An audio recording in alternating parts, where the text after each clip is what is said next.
In this video, we are going to watch about how to backup, restore and reset the exim configuration in WHM.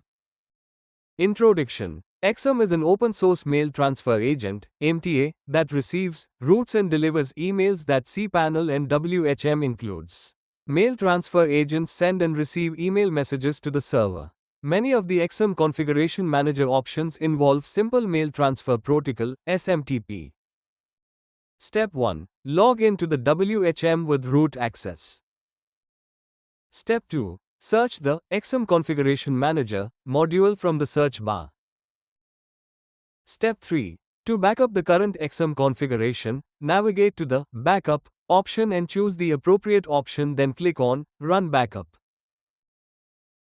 Step 4. To restore the exim configuration, navigate to the Restore option and choose the configuration file that can be restored. Step 5. To reset the exim configuration to the default value, navigate to the Reset option, choose the appropriate option and then click on Reset.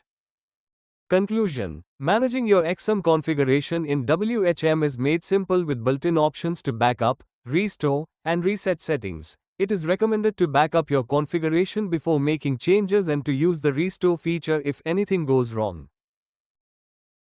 Thank you. We are coming up with new ideas. Please subscribe us for more contents.